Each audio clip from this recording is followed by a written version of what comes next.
have been. And if you're looking here at the look kind of our region, this is the high pressure system that helped bring it down. It has moved in. It's brought a drier end to the week, but again, it has also brought down that wildfire smoke. We have air quality alerts for all of the Northland, and it's going to become unhealthy at times. These air quality alerts go to 11 p.m. today, so keep updated with the air quality today. Try to avoid being outside when it's at its worst, especially because, again, it's supposed to get quite unhealthy, mostly into northwest Wisconsin and the UP.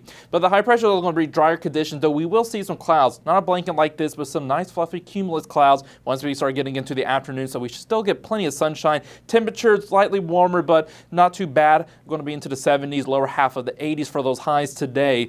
And we're looking here at the dew points. It's going to be a little sticky outside. Dew points in the 60s, but again, not too bad. But we're going to see that plume of moisture start to make its way in. And so it's going to get humid this weekend, and it's also going to get warm. By the time we get to Sunday, highs into the 80s and even low 90s for much of the Northland will be possible. So keep an eye on some heat advisories that come out this weekend, especially for Sunday. And we're going to see the storm chances return. A little bit of action as we get into early Saturday for northern Minnesota, but the real chances pick up as we get into Sunday. We can see it as early as Sunday morning and continue through the day into early Monday. So we can see quite a bit of storm chances. It can bring some severe weather, mostly damaging winds is what we're looking at, as well as quite a bit of rainfall. Slight chance for excessive rainfall for much of the Northland as we start to head into Sunday. So we need to keep an eye on those storms. But if you're tired of the rain and the heat, well, as we get into next week, looks like we're going to enter a cooler and drier pattern in our weather. So that's the good news. And finally, we're going to take a look at this. We're now at the hottest point of the year, usually on average. And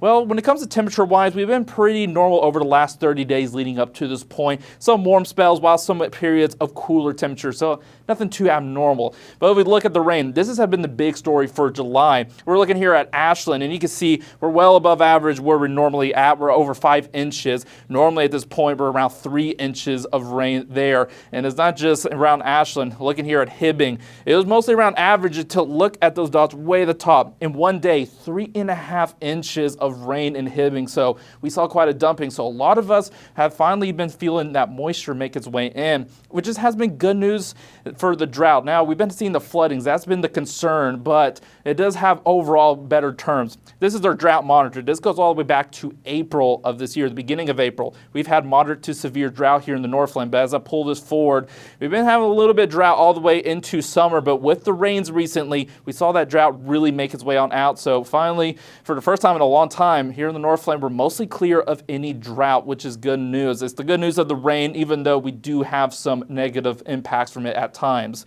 And if you look at our 7-day forecast, you have to just pay attention to that air quality today because it's going to be pretty bad at times. And as we get into the weekend, we're going to see the warmth return along with the humidity and some storm chances.